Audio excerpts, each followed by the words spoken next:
Here's my hot take. The Superblast 2 was the best running shoe to come out in the last 5 years. Maybe ever. So that makes the Superblast 3 the hottest shoe drop of 2026 so far. Will it live up to the Superblast hype? Will it dethrone its ancestor and become the new GOAT? Let's find out.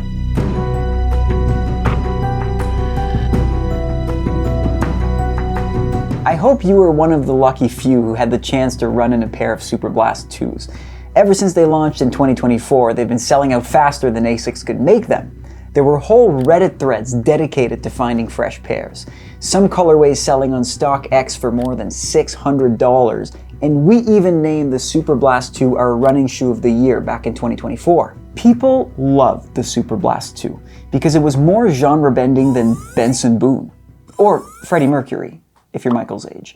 There was no carbon plate, so it wasn't exactly a racing shoe. And at the same time, the foam was too bouncy and responsive and sophisticated for it to be classified as a daily trainer.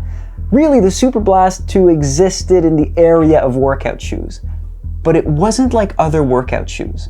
It was crafted in a way where it could do everything. It was super comfortable for an easy run, fast enough for threshold runs, and some people used them for races. And on top of that, they were durable enough to handle a full season of training, all runs included. It was the running world's first everything shoe. The God shoe. Now, that's a lot to live up to. So much so that I fear that ASICS might be quitting the Superblast while they were ahead. But then they unleashed a new beast in the Superblast 3, and they claim that this one's even better. So here's how the 3 is different from the 2. The midsole is the biggest change. So both shoes have a 2-layered midsole, and the bottom layer in the 3 is the same as in the 2. It's FF Blast Plus foam. It's a rigid, sturdy foam that's also super lightweight that I've really liked to run on in the past. It's super durable, it lasts a really long time. I think it's a big reason as to why the Superblast 2 lasted more than 1,000 kilometers for me. The top layer of the midsole is changed, and truly, the foam that they used here really shocked me. In the Superblast 2, it was FF Turbo Plus foam, which we've seen in ASICS' racing shoes. That's what gave the Superblast 2 its extra pop. This time, they went a step further with the 3, and they added FF Leap foam. We've seen that foam from ASICS before, not in their training shoes, but all the way into their hyper shoe, their very top racing shoe, the Metaspeed Ray. This big slab of white foam there, this aliphatic TPU foam, ATPU they call it, is FF Leap. It's made to be incredibly light, but also it's a very flimsy type of foam. So it's a funny midsole that they've constructed for the Superblast 3. You have sturdiness and durability at the bottom, and then really fun, bouncy speed, but maybe questionable durability on the top. Altogether, it makes the midsole a little bit lighter, and the shoe itself is 0.4 ounces lighter than the Superblast 2, which, for its size, was already super light.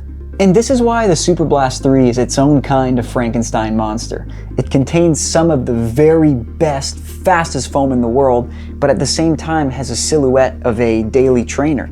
It's a super tall shoe. It measures 46.55 millimeters, which is a tiny bit taller than the previous Superblast. I'm actually surprised that ASICS went taller. It seems that some of its competitors, like say the Adidas Evo SL or the New Balance FuelCell Rebel V5, are keeping a rather lower profile. For years we've seen this maximalist movement in running shoes, and now it seems like companies are kind of scaling back. But with the Superblast, ASICS said, let's just go bigger. So I didn't really expect that. Then the rest of the shoe is pretty similar to the Superblast 2. The upper kind of feels the same. It's still a bit of a thick upper to probably signal that this shoe is not necessarily a racing shoe. They probably still could cut some weight from the upper itself, but that's fine. I don't need this shoe to be incredibly light. And then at the bottom are the distinct little trampoline pods that the Superblast 2 had for extra propulsion. And then the midfoot is slightly updated to increase stability and support. That was never really an issue for me with the Superblast 2, so I'm not sure what the motivation was there. I didn't feel much of a difference when I started wearing this shoe. What I loved about the previous edition was that it's durable, and I'm really hoping that this one is too, because with the Superblast, the durability justifies the price. So you could kind of say that a Superblast is like an easy running shoe and a workout shoe put together, And so maybe it tracks that the price also feels like it costs as much as a workout shoe and an easy running shoe added up together. What justified it was the fact that it lasted forever. So I'm just really hoping that the FF Leap foam stands the test of time. I've tried it for pretty much every kind of run that's not a race, and that's very much how I intend to use it. I care a lot about speed, and so when it comes to a race, I would wear, if I'm wearing ASICS, I'll wear one of these shoes. They have racing shoes that are almost half the weight of the Superblast 3, but it tends to excel everywhere else. Threshold runs, even hill repeats, easy runs, long runs, everything. It is it's a solid shoe. But are they better than the 2s? We'll get there. Let's rate the Superblast 3 first, starting with design as usual. It got really high marks there. I love how ASICS got creative with it, pulled some elements of its racing shoe line, kept it big and sturdy and comfortable. I really think there's no shoe line like the Superblast, and for that it gets a whole lot of points. Performance, same deal, 9.3. It's too versatile to ignore. You'll enjoy it on the majority of your runs. Next up is comfort, and that's actually where we rated it the highest, not only because they feel comfortable on the feet, but they're comfortable to run in at different paces. Picking up the pace is nice and seamless. With the Superblast, you can also jog really slowly and not feel like your shoes feel weird for a certain speed, and so it gets a 9.4 in comfort. And finally, value. So we docked some marks here because it is a pricey shoe. It costs as much as 2 shoes, so unless it lasts as long as 2 shoes, which I guess that would be what, 1,000 miles, 1,600 kilometers, which I'm not quite sure my Superblast 2s would have made it that far, to be determined in the 3s, it might not be worth it for everybody. So that brings our final score for the Superblast 3 to 9 flat.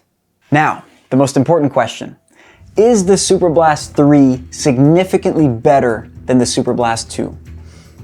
I'm going to say no. I think the big jump happened between 1 and 2 and not 2 and 3. The 3 has noticeable changes. It's lighter, it's a really fun ride, the colorways are awesome, but I think there might be a loophole here for you if you're looking to buy ASICS and save money. If the Superblast 2s are still available somewhere, I'm guessing that you will be able to save a little bit of coin and rest easy knowing that the changes between the 2 and the 3 are not monumental.